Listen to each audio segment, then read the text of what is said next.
muchas gracias a los organizadores de aquí de la diócesis de Gativá, aquí en Bogotá, Colombia. Yo estoy muy alegre de poder compartir con un grupo de hermanos sacerdotes que están acá. Bueno, con todos ustedes a través de las redes sociales. Yo soy el padre Víctor Salomón, yo pertenezco a la Hermandad de Sacerdotes Operarios Diocesanos del Sagrado Corazón de Jesús. Esto es una hermandad de derecho pontificio que nos dedicamos a la formación sacerdotal, incluso también a la formación de los formadores.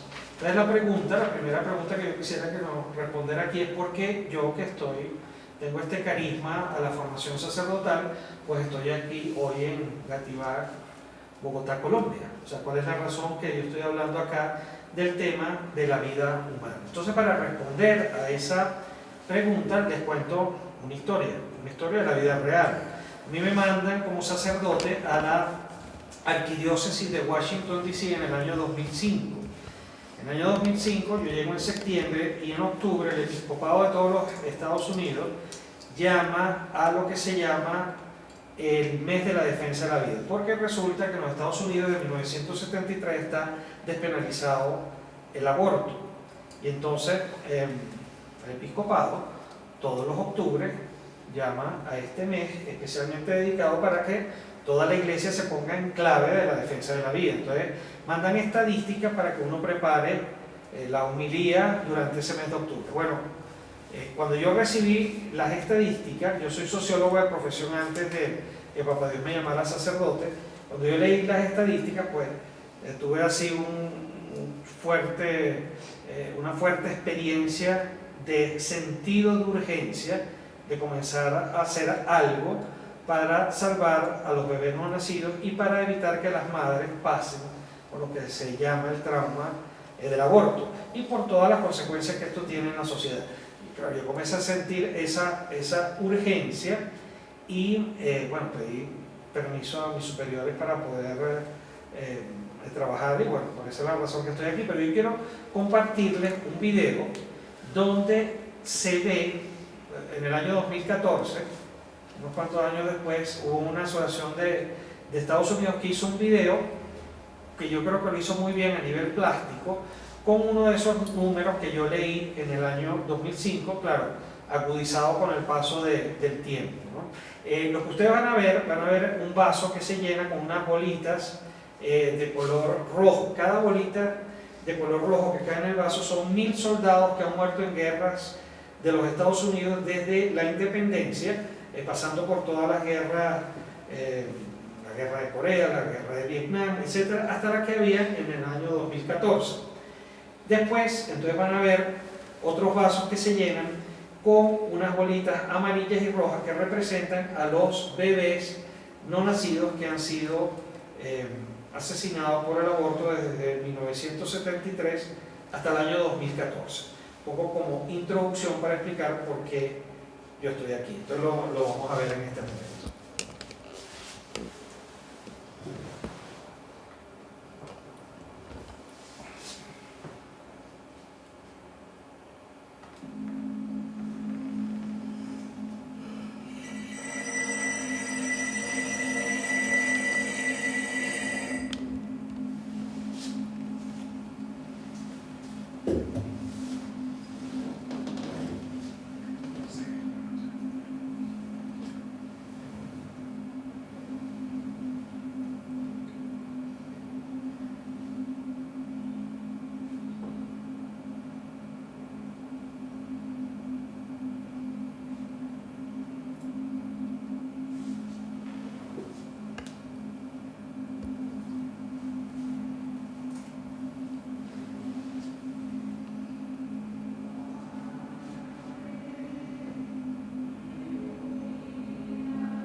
Bueno, lo que dice ahí es que la ejecución continúa a un ritmo de 3.000 seres humanos al día. Para aquel momento ya había unos 45 millones de seres humanos que habían sido abortados y al día de hoy van más de 70. Entonces, claro, al yo ver esta cifra, o sea, eso me hizo a mí como tener un sentido de urgencia, que lo más parecido que yo he encontrado, así como que si uno estuviera en la Segunda Guerra Mundial, entonces uno se enterara como católico, ¿no? Estar en la Alemania nazi, y tú te enteras como católico, como de hecho pasó, que estaban matando gente en los campos de concentración y que tú tuvieras la capacidad de salvar algunos, ¿no? De hecho, San Juan 23 y algún día San Pío 12 fueron dos que se pusieron a salvar judíos, pues asumiendo incluso todos los costos que esto pudiera tener.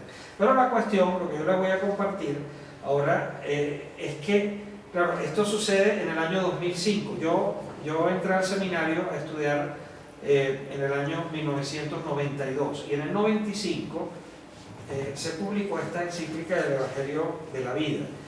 Es una encíclica que cuando yo la releo me doy cuenta que ese sentido de urgencia que yo tenía, no es que a mí, porque yo al principio decía, pero será que yo estoy medio fanático con esto, poniendo lo provida de primero, ¿no? Incluso yo hablaba con algunos de mis amigos y mis hermanos sacerdotes y decían, mira, me está pasando esto, y algunos decían, pero chico, pero sigue, esto es como cualquier otra cosa, hay que atenderlo, mira, calma, que esto no es lo prioritario, ¿no?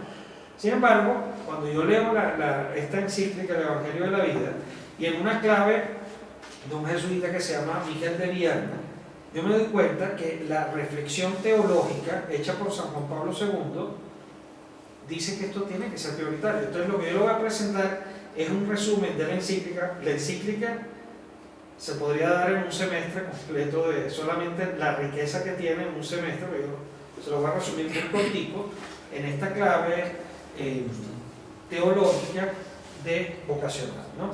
Entonces fíjense, en el año 1991, ustedes saben, el Papa se reúne periódicamente con los cardenales para evaluar cómo va la iglesia y para que le den sugerencias.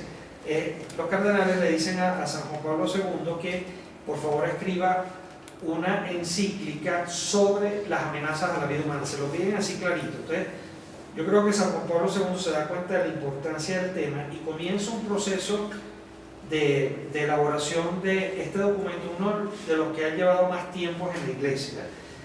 Se consultó a los principales peritos en materia de ciencias sociales, ciencias de la salud. El Papa consultó a todos los obispos individualmente y a todos los episcopados, y bueno, al final, en el año 1995, 4 años después, sale la encíclica El Evangelio de la Vida, la publica el 25 de marzo, el día de la Anunciación, ¿no? Yo creo que además lo hace a propósito para digamos, subrayar el tema de la presencia de Jesús, de esa celebración del inicio en la Anunciación de la presencia de Jesús en la encarnación en el vientre de nuestra madre. La estructura es muy sencillita, o sea, tiene en esta clave, ¿no? Un primer capítulo con una mirada a la realidad, un segundo capítulo que son unos principios con los cuales se va a ver esa realidad, un tercer capítulo que son la aplicación de esos principios, y un cuarto capítulo que es la que a mí más me gusta, que son las líneas de acción pastoral. Les confieso que en la mayoría de los sitios donde yo he ido, estas líneas, a mí digamos, cuando uno ve después la realidad en cada diócesis, normalmente uno no se alegra mucho, pero no es el caso de aquí. Yo debo decir que, por ejemplo, en Fontibón, cuando fui y íbamos viendo estas líneas pastorales, nos damos cuenta que muchas se estaban poniendo en práctica. Más bien ellos estaban todos preocupados porque tenían en las 62 parroquias, estaban preocupados porque solo tenían el apostolado de la vida en 30. Imagínense ustedes, cuando en muchas diócesis del mundo ni siquiera existe un plan diocesano de pastoral de la vida, ¿no? Bueno, entonces, fíjense, en el número 4 esta es digamos, la introducción de lo que va a ser la misión de esta encíclica. Yo les leo. Dice: la presente encíclica, fruto de la colaboración del episcopado de todos los países del mundo, quiere ser una confirmación precisa y firme del valor de la vida humana y de su carácter inviolable. Y al mismo tiempo, aquí me detengo, una acuciante. La palabra acuciante significa apremiante, significa urgente. En algunos países, por ejemplo, en Venezuela nosotros decimos cuando es algo urgente es pa' ayer, ¿no? Y los mexicanos dicen pantier, padre. Bueno, entonces es algo que es para allá, ¿no? Y dice, llamada a todos. Recuerda que esto es un documento de 4 años, o sea que cada palabrita está cavilada, bien privadita. Dice, es una llamada a todos y a cada uno en nombre de Dios. Nos paramos aquí también. Es decir, no se trata de un llamado del Padre Víctor, ni siquiera de San Juan Pablo II, sino que es una vocación, es el Espíritu Santo quien está haciendo el llamado a toda la iglesia. Respeta, defiende, ama, sirve a la vida y a toda vida humana. Solo siguiendo este camino encontrará justicia, desarrollo, libertad verdadera, paz y felicidad. Entonces, buena noticia, lo que yo estaba sintiendo así de urgencia, de atender esto como algo urgente. No es que estaba yo en un arrobamiento místico que descubrí el agua tibia, sino que además tenía una reflexión teológica que se había hecho 10 años antes, ¿no? Vamos a ver la mirada de la realidad. Esto es muy interesante.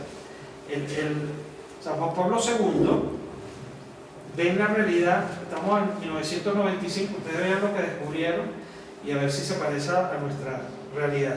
En realidad, específicamente se trata de las amenazas a la vida humana. Sin embargo, también hace un listado de las cosas positivas, ¿no? Entonces yo se las presento, pero en realidad la encíclica es sobre las amenazas, ¿no? De lo positivo, entonces los signos de la cultura de la vida.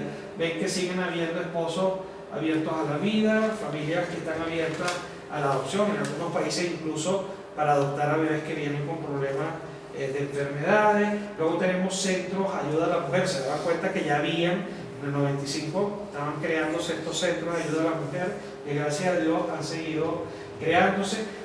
También cayeron en la cuenta toda la organización de las caridades católicas en muchos países que están haciendo mucho bien, todo el tema de las grandes redes de colegios que tenemos en todo el mundo a nivel de educación de la Iglesia Católica.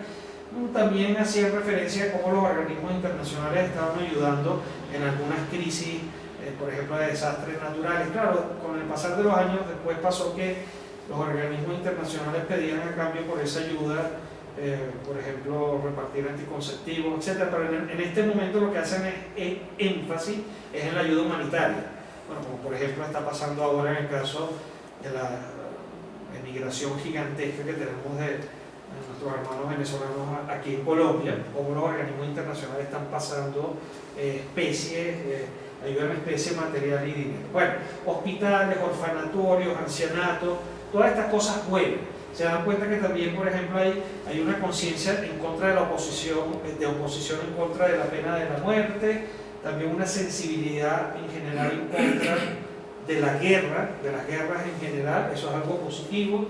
Y esto es algo muy importante. Se dan cuenta en el 95 que se están desarrollando leyes pro vida.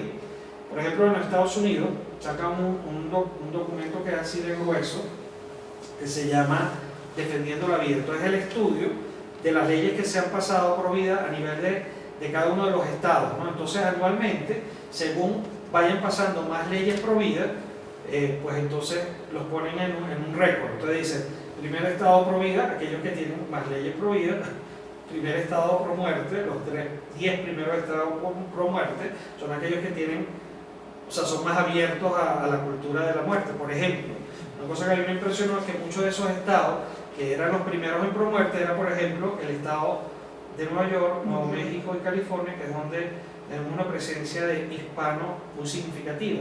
Saquen ustedes sus propias conclusiones. Luego se daban cuenta también que había investigaciones pro vida, o sea que las mismas investigaciones científicas estaban favoreciendo a ver la presencia de la vida. Por ejemplo, los ecosonogramas, cada vez se veía más claro la vida humana en el vientre materno. De hecho, hablando de eso, por ejemplo, saben, no sé si lo saben, pero bueno, es bueno siempre repetirlo porque es muy importante. El principal arquitecto de la cultura de la muerte, de la despenalización del aborto en los Estados Unidos, se llama Bernard Nathanson. Fue un doctor que abortó a más de 70.000 seres humanos no nacidos y a su propio hijo también, ¿no? Este doctor, la primera vez que vio un ecosonograma, dijo: soy un asesino, maté a 70.000 personas y cambió con el dato científico, ¿no? Él se dio cuenta y terminó sus días pues, a favor de la vida, tratando de convencer a la mayor cantidad de gente posible para volver a penalizar el aborto en los Estados Unidos. Pero bueno, como les decía, el tema de la encíclica no es lo positivo. O sea, el tema de la encíclica es las amenazas, que fue lo que se quería detectar. ¿Cuáles son las amenazas a la vida humana? Solamente les listo hago una lista de lo que se dieron cuenta, ¿no? Que seguía habiendo homicidios en el mundo, que seguía habiendo genocidios en el mundo, es decir, que se seguía matando por razón grupos humanos a otros grupos humanos por razón de su condición de raza o por su religión, etc. O también por su posición política. También el hambre, la miseria, el tráfico y consumo de drogas, todas estas son cosas, amenazas que ellos se dan cuenta, las guerras y el tráfico de armas, el desequilibrio ecológico, modelos de sexualidad que son inaceptables. Bueno, el elefante lo que significa es que no se puede atender todo, y San Juan Pablo II y todos aquellos especialistas se dan cuenta de eso y dicen, bueno, de todas estas amenazas, todas son importantes, ¿cuál es la más grave? ¿Cuáles son las más graves? La más grave en el sentido de seria, la más importante, la que vamos a atender de primero. Primero no significa que la otra no la vamos a atender, lo ecológico o las guerras o lo demás, el hambre y la miseria. Pero el Papa dice, tenemos que poner una prioridad. Entonces fíjense, el Papa dice, vamos a poner de prioridad las amenazas a la vida humana en su fase inicial, entre las cuales una de las principales amenazas es el aborto, y en su fase terminal, una de las principales amenazas que es la eutanasia, ¿no? Entonces, lo importante aquí es las razones que da el Papa. O sea, cuáles son las razones de por qué la Iglesia tiene que poner como prioridad la defensa de la vida no nacida y en su fase terminal. Entonces, la primera razón contundente es porque cuando estamos en el vientre materno y estamos en nuestra fase terminal, cuando somos más débiles, somos más indefensos, no tenemos voz para podernos defender. Segunda razón, y esta es muy contundente y tumbativa, porque el sujeto del crimen es la familia que debería ser el santuario de la vida, es quien comete el crimen, es decir, la madre que mata al hijo en su vientre materno, o los abuelitos que le dicen a la hija que tiene que abortar a su propio nieto, o son los padres o los hijos que hacen que le apliquen eutanasia a su propio padre. Y tercera razón, muy contundente también, que esto que ya es malo, es decir, que se estén matando seres humanos inocentes en el vientre materno y en su fase terminal cuando son más indefensos, se ha hecho parte de nuestra cultura. Es decir, la manera en que nosotros nos organizamos como sociedad, la manera en que nosotros generamos incluso programas de televisión, teatro, de todo tipo de cultura, están favoreciendo la muerte. Entonces, estas tres razones son por las cuales nosotros tenemos que poner de primero la defensa de la vida. Luego les voy a presentar algunos principios. Ustedes son teólogos, todos los que están aquí ahorita, ustedes no los ven, pero yo sí los estoy viendo, son unos sacerdotes que están acá. Y bueno, y también hay una señora que estudió también teología, una laica, y bueno, y otra señora que también de tanto conocer sacerdotes también está incluida en este tema de la teología. Estoy en el pre-kinder. Muy bien, entonces no voy a detenerme, solamente casi que los enuncio, pero que son muy importantes a la hora de mirar la realidad. Entonces, el primero, yo soy el camino, la verdad y la vida, lo dijo Jesús. Entonces, Jesús es la vida y la vida en abundancia. Este es uno de los criterios contundentes que siempre la Iglesia ha puesto de primero la opción preferencial por los pobres, es decir, los más indefensos. La Iglesia siempre tiene el corazón de misericordia primero para ellos. De hecho, si nosotros de verdad, y eso ahí sí es un poco mística la cosa, si nosotros de verdad nos dejamos transformar nuestros corazones de pastores, pues uno debería sentir como Jesús una inclinación especial hacia los más pobres. Decía la Madre Teresa que los más pobres entre los pobres son los no nacidos. Otros criterios, ¿no? Solamente repito sacando algunos de ellos. La vida es tan valiosa que es el medio para nuestra redención. O sea, Jesús pudo habernos redimido de otra manera, y sin embargo fue a través de la encarnación. Así es de importante la vida, que en medio de la redención es la misma vida humana. Y la vida es tan valiosa que es medio para participar de la vida de Dios. Es decir, es gracias a que hemos nacido y que hemos sido bautizados que participamos, pero es en nuestra corporalidad y espíritu, ¿verdad? Y alma que se da ese milagro de participar de la misma Santísima Trinidad. Ahorita no estamos haciendo una apología o una argumentación no confesional, sino una argumentación confesional. La no confesional la pueden conseguir después en defiendelavida.org, pero ahorita estamos en tema confesional, ¿no? La vida es sagrada, hemos sido creados, la vida es sagrada porque hemos sido creados a imágenes de Dios, y otro de los principios básicos, somos custodios los unos de nosotros, tenemos que cuidarnos los unos a los otros como el cuerpo de Dios y no matarnos los unos a los otros como Caín mató a su hermano Abel. Bueno, esos son los principios. Ahora vamos a hacer la aplicación. ¿Qué fue lo que hizo San Juan Pablo II? Muy sencillito, hay muchas aplicaciones, yo solo les traigo las dos más importantes. En el número 62 dice el Papa, así de sencillito, no le da muchas vueltas: matar a un ser humano inocente siempre es ilícito, siempre es malo. Y eso aplicado al aborto.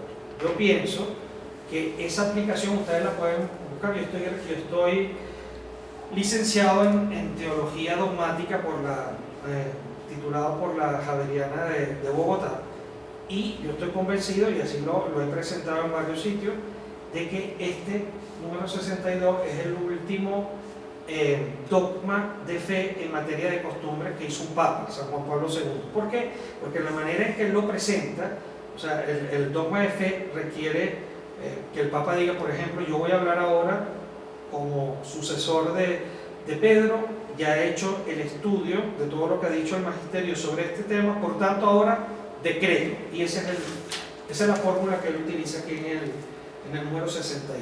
Repito, esto es confesional, esto es para quienes creemos. Después uno puede generar argumentaciones no confesionales, pero esto el Papa lo hizo, yo creo, ¿no?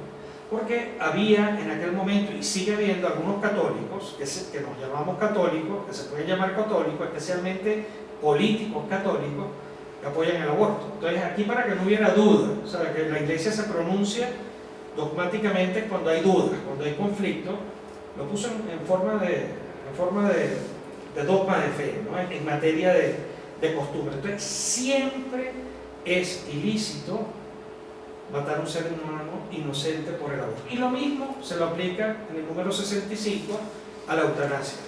Nunca es lícito matar a un ser humano por la eutanasia. Es un poco más suave, ¿no?, la manera que lo presenta, pero yo pienso que se le podría aplicar también el dogma de fe. En tercer lugar, repito, estamos viendo las tres principales aplicaciones que yo creo que hay para llegar al cuarto capítulo, que es el que más me gusta a mí, y yo creo que para los sacerdotes es más interesante, que después cómo lo desarrollamos pastoralmente.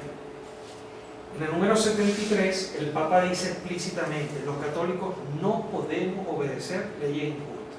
¿Por qué? Porque ya está comenzando en el mundo, ya había pasado en varios países la despenalización del aborto. Entonces el Papa hace un llamado a que tenemos que desobedecer explícitamente estas leyes. Yo pienso también que protestarlas civilmente, buscando todos los medios lícitos y pacíficos para derogarlas donde las haya. Bueno, y llegamos al cuarto capítulo, que es el más sabroso, bueno, en el sentido de que ¿qué hacemos como iglesia? Con todo esto que tenemos, de que esto es prioritario, entonces la iglesia, ¿cómo nos debemos organizar, ¿no? Esto, por supuesto, que debería, y en algunos países ya se hizo, traducirse en un plan diocesano pro vida, y que después se convierte en un plan parroquial pro vida. En algunos países lo tienen. Pero miren las cosas que decía el Papa. El Papa decía, en el querigma, es decir, cuando en el primer anuncio cristiano, cuando estamos diciendo que Jesús vino a salvarnos, ahí tenemos que predicar el evangelio de la vida. En toda la catequesis de la iglesia tiene que estar el tema pro vida, desde la catequesis de iniciación cristiana, pasando por la catequesis matrimonial y siguiendo, yo siempre lo digo, ¿no?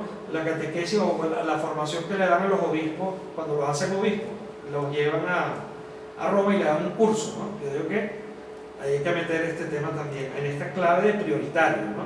Pues repito, como es algo que fue en el año 95, todavía bueno, si todavía estamos recibiendo el Vaticano II, imagínense la recepción que tiene esta prioridad. Lo que pasa es que aquí, en este apostolado, las omisiones se miden en vidas humanas, ¿no? Y sobre todo, dependiendo también la responsabilidad de cada uno de los que el metro cuadrado que nos toque a cada uno. Bueno, también debemos predicar el Evangelio de la vida en todo el ciclo litúrgico de la iglesia. Por supuesto que es mucho más fácil uno predicar en el Adviento, ¿no? Bueno, es facilito. De hecho, hay algunos que tenemos, bueno, no la ven ustedes, pero aquí está la Virgen de la Dulce Espera, una imagen súper preciosa, ¿no? Que es la Virgen María embarazada, ¿no? Entonces, por ejemplo, en Adviento hay algunos sitios que tienen la misma imagen de la Dulce Espera y la ponen con velas, ¿no? Y entonces las velas de Adviento son la madre de la Dulce Espera, que le va creciendo la barriguita hasta que nace el Señor Jesús. El Adviento. Entonces, claro, nos están haciendo el favor de mostrar ahí la madre de la Dulce Espera. Muchas gracias, Padre Freddy, agradecido. Y ven al Padre Jesús que pasó por ahí también. Pero bueno, muy bien. Padre Paisa, de la zona de más vocaciones de aquí de Colombia, ¿no? El Padre Jesús. Bueno, y entonces el punto es que tenemos que predicar pro vida en todo el ciclo, el ciclo litúrgico de la iglesia. Esto es San Juan Pablo II. Miren a lo que afina San Juan Pablo II, dice que la defensa de la vida tiene que llegar también al diálogo cotidiano. Claro, yo ponía ahí una peluquería porque ahí las mujeres suelen tertuliar mucho. Entonces ahí, si sale el tema pro vida, hay que estar preparado para dar. No, que a nosotros, que bueno es la T de cobre. Hay que estar preparado para decir, no, los dispositivos intrauterinos son abortivos y saber cómo explicar. Bueno, yo recuerdo una vez hablando a sacerdotes y seminaristas en México, me decía, bueno, padre, pero también en las barberías nosotros hablamos, es verdad, ¿no? Bueno, también el tema educativo, en toda la educación de la iglesia tenemos muchísimos colegios. Hay que introducir el tema de la defensa de la vida. Usted no se imaginen la diferencia que hace. Bueno, sí me lo imagino. Hay un sacerdote que también está sentado aquí que me contaba cuando él estaba en el colegio, antes de ese sacerdote, que le pasaron un video de cómo era el aborto y que lo dejó marcado para toda su vida, ¿no? Entonces, lo importante que es que nosotros, para nuestros adolescentes, en el momento de la educación en los colegios, mostrar la belleza de la vida en positivo y también mostrar cómo es el aborto, porque muchos hablan del aborto y se hacen abortos porque no saben realmente lo que es. Y este es muy importante para nosotros los sacerdotes, ¿no? Eso lo dice San Juan Pablo II. Tenemos que hablar y predicar el Evangelio de la vida durante la celebración de los sacramentos. Entonces, a veces es muy fácil, por ejemplo, cuando uno bautiza, uno dice, bueno, o sea, al principio, uno dice, ¿qué? Bienvenido, vamos a ser hijos de Dios hoy a estos niñitos, ¿verdad? Pero entonces decir, pero ¿y cuándo comenzó la vida de Margarita? La vida de Margarita no comenzó cuando nació, ni ahora que la vamos a bautizar. La vida de Margarita comenzó en el momento de la concepción. Entonces es introducir el tema de la defensa de la vida en toda la celebración. Por ejemplo, yo suelo también hablar cuando voy a la unción de los enfermos de la eutanasia, ¿no? Y de lo que es. Mucha gente ni siquiera sabe y no sabe tampoco la posición de la iglesia. Bueno, luego esto que es bellísimo, fíjense, San Juan Pablo II dice, hay que aprovechar también lo que de bueno tiene la cultura. Ustedes saben, mis hermanos teólogos aquí presentes, que hay un doctor de la iglesia, un padre de la iglesia que se llama San Justino. San Justino dice que hay semillas del verbo en todas las culturas y que hay que descubrirlas, ¿no?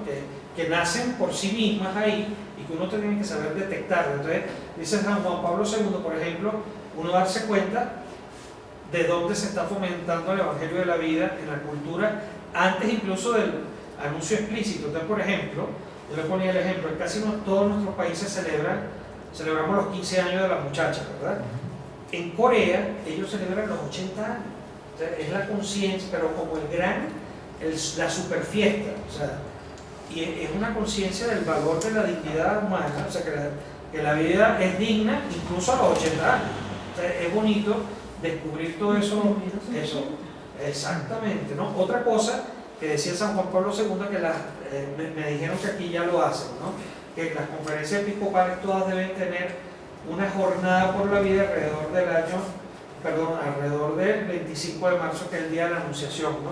Me dicen que aquí en Colombia, gracias a Dios, lo hacen, es fundamental para ponerse toda la iglesia en clave de la defensa de la vida. Fíjense otra cosa, dice San Juan Pablo II, hay que desarrollar voluntariado. Usted sabe que el voluntariado no necesariamente es confesional, ¿no? Pero todos los que quieran, que estamos de acuerdo en que la vida comienza en la concepción y hay que protegerla, se puede hacer un voluntariado para trabajar, por ejemplo, en la prevención del aborto y también en el tema de la sanación post-aborto. Luego, este es un tema básico, el compromiso político de los cristianos. Esto lo dice San Juan Pablo II. ¿Por qué hay leyes a favor de la muerte? Porque se eligieron políticos que apoyan la muerte. Entonces, nosotros tenemos que aprender a fomentar, esto sería solo un tema, no me voy a parar aquí, pero lo mínimo para un católico es saber que tiene que estar registrado para votar, tiene que saber cuál es la posición de los partidos políticos respecto mínimo al aborto, a la eutanasia, al mal llamado matrimonio igualitario, a la experimentación con embriones humanos y a la clonación. Esos son 5 no negociables de la Iglesia. Entonces, el católico en tiempo de elección tiene el derecho que le informen cuál es la posición de los partidos políticos y de los políticos en concreto sobre estos temas. Entonces, ir a votar, o sea, inscribirse, formar la conciencia, ir a votar y llevar a otros a votar.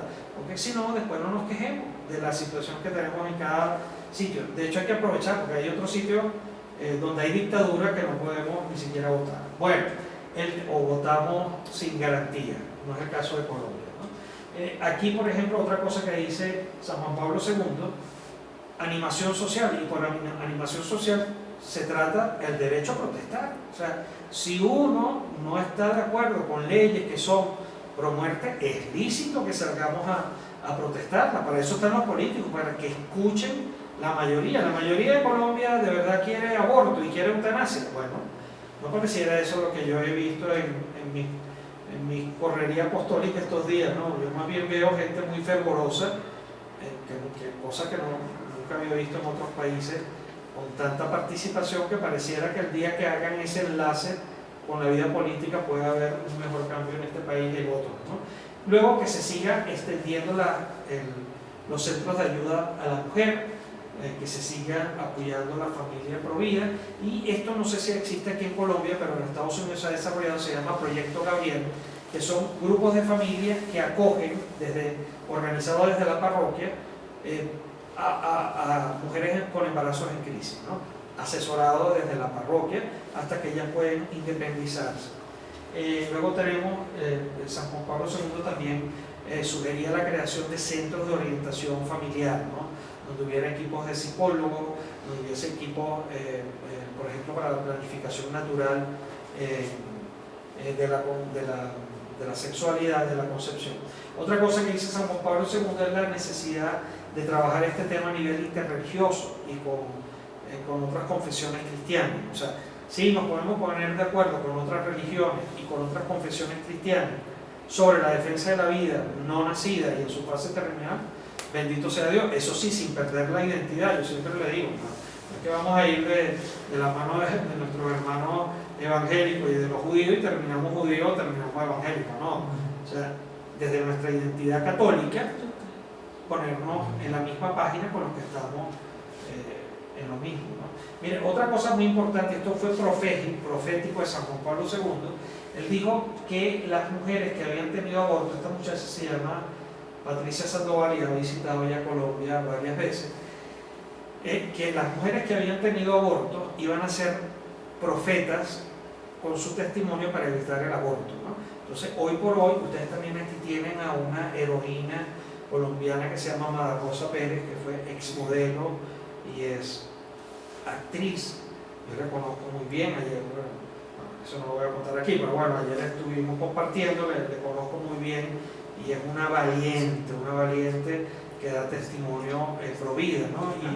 Y es muy importante porque entonces el testimonio es tumbativo, o sea, la mujer que da testimonio de cómo el aborto ha afectado su vida, sensibiliza. Todas estas muchachas que están aquí, ya con esa historia que le han contado, ya están sensibilizadas para que cuando si llegase el momento, bueno, además de saber lo que tienen que hacer, además de la cantidad de niños que se han salvado, nosotros tenemos y Patricia también me conozco yo muy bien de cerca, cómo llaman, o la misma niñita le dice, mira, yo voy a tener a mi bebé. Muchas veces en estos encuentros hay muchachas que están embarazadas y entonces se salvan los bebés. Bueno, para finalizar, solamente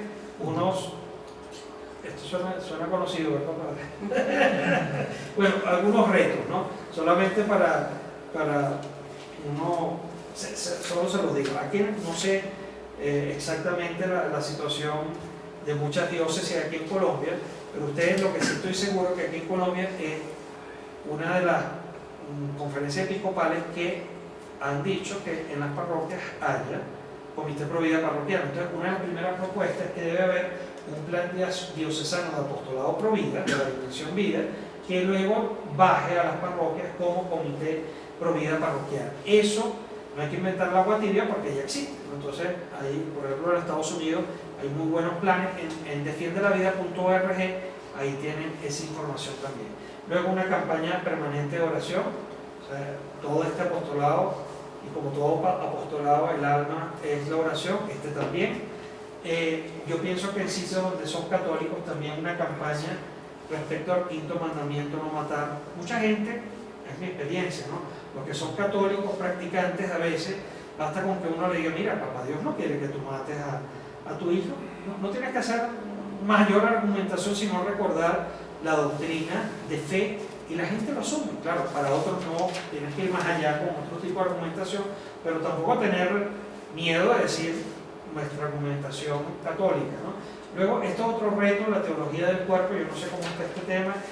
En Fontibón me decían que ya lo estaban desarrollando como prevención, todo el tema de la castidad en los jóvenes y en los matrimonios como prevención para el aborto, el seguir creando centros de orientación familiar diocesanos donde no los haya, pues reforzarlos, llegarle a los maestros. El efecto multiplicador de un maestro es muy grande, entonces uno puede llegar a las asociaciones de maestros, no lo duden que hay que hacerlo, a los médicos. Llegar a un médico es, bueno, salvar muchas vidas. Por ahí viene una noticia buena para Colombia, pero no se la adelanto ahorita aquí en esta grabación. Talleres y pasantías pro vida para los seminaristas, pichones de curas. Ahí es donde hay que insistir, ¿no? Porque los sacerdotes, bueno, hay que seguir evangelizando, y a mí me alegra mucho que poder estar compartiendo hoy con mis hermanos sacerdotes, pero ciertamente hay un esfuerzo muy importante en los seminarios, porque es muy diferente el seminarista que como parte de su práctica pastoral vaya a la sanación post-aborto, por ejemplo, o a la prevención del aborto como su práctica pastoral, a quien no la tenga. A un muchacho que hace práctica pastoral pro vida, cuando llega a ser sacerdote, cuando esté en una parroquia, tú no le tienes que decir que tiene que ser el comité pro vida parroquial. Él lo va a hacer directamente y va a ser el primero que se pone al frente para llevar adelante todo el apostolado. Discernimiento espiritual. Este tema solamente es para una charla. Es muy importante en este y en todos los apostolados de la vida, el discernimiento ignaciano. Aquí no hay que inventar el agua tibia. Yo en Defiende la Vida tengo una grabación, un video donde explico cómo se hace el discernimiento ignaciano, porque en este apostolado las omisiones o equivocarnos se mide, se cuenta en vidas humanas que se pierden o que se ganan. Ya para finalizar, solamente una advertencia que hace San Juan Pablo II: este no es un apostolado popular. O sea, aquí no, si nos metemos por aquí y seguimos como tenemos que seguir, vamos a ir contracorriente dentro y fuera de la iglesia. Entonces hay que saberlo, ¿no? Que no es que vamos a tener mucha gente aplaudiendo, sino lo contrario. Entonces, bueno, estar consciente de la realidad para seguir adelante. Sí, no, saber que la cruz está presente, o sea, no nos debe sorprender. Y ya para finalizar, esto es lo último, lo dice San Juan Pablo II, no lo digo yo, cuando habla de este llamado para toda la iglesia, pone el ejemplo del buen samaritano, la parábola, ¿no? Nosotros conocemos la imagen entre los puritas, ¿verdad? Esa es la parábola que orienta, que le da piso a la espiritualidad del plan diocesano de nuestro Dios. Ah, qué bueno. Por eso se llama plan diocesano samaritano. Mira, excelente, pues en el corazón del Evangelio de la vida, porque esta parábola, nosotros lo sabemos, está dedicada a los que se consideran religiosos. Y el Papa lo puso a propósito, ¿no? Entonces, nosotros sabemos la historia, ¿verdad? Los curitas, bueno, no había curitas en esa época todavía, ¿no? Pero los fariseos, los que pasaron por ahí, mira, por aquí hay otro en caballo. El que fue uno que ni siquiera era judío, o sea, que ni siquiera era considerado del grupo de creyentes. Entonces el Papa dice, San Juan Pablo II dice, bueno, este llamado es para toda la iglesia está llamada a ser esa iglesia samaritana para ayudar a los millones de bebés que están en el vientre materno y sus madres con embarazo de crisis, aquellos que están en su fase terminal, y nosotros estamos llamados a ayudarle. El llamado es para toda la iglesia, pero el juicio es individual. O sea, no vamos a tener excusa de que, bueno, todos los demás no lo estaban haciendo.